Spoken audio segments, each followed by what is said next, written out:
Well, I think there's several tracks that the industry could take that tell the story really about the greenness of LNG, what it is, debunk some of the myths about LNG. There's still a big misunderstanding that LNG is the same as LPG, and it's not.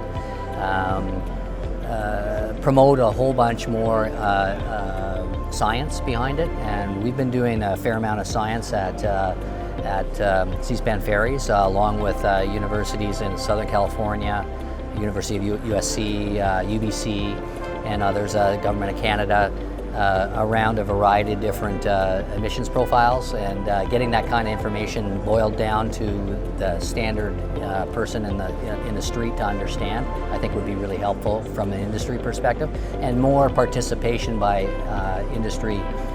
Not just one or two people, but the industry as a broad group of people being out there doing more of that kind of proselytizing, I guess.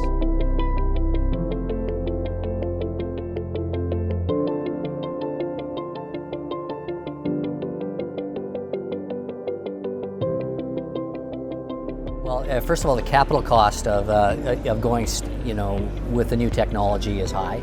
Along with that capital cost, you have the cost of being first in. Like, we were the first on the coast here to do a lot of different things that hadn't been done before. Onboard bunkering was one of those activities that took us a fair amount of money and time in order to get that in place. So sharing those kind of things, I think, will be helpful for the industry as we move forward, as more and more LNG vessels come on board. So that's one side of it. Truly the capital cost and differential is one thing you got to wrap your mind around. It's, you can buy it for X, you can buy it for X plus 50%, and that's what the LNG cost is. It's a fair bit more to go that way. Now, you save money every day you operate it, but you have to convince yourself you're going to do that.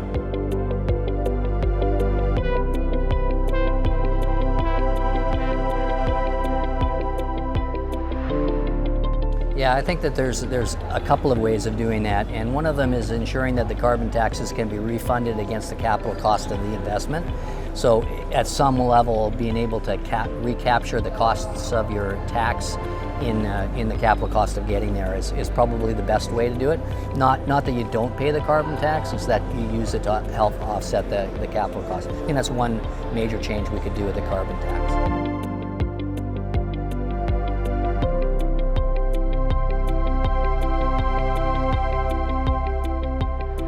I came this year. I've come before, and it was a very good event, and enjoyed that at that time. So when I was called and asked whether I'd participate on the panel, there was no question. It was something that I wanted to do, and certainly to help support our partners in this venture, Fortis, who have been very, very strong and in the forefront of moving LNG forward, and particularly on the bunkering side of things, which is what we're going to talk about on Thursday. So looking forward to having that conversation with the group. I'm looking forward to spending some time here and meeting the delegates and the people that are in the rooms, and have different perspectives, and perhaps same perspective as myself, but looking forward to that. So.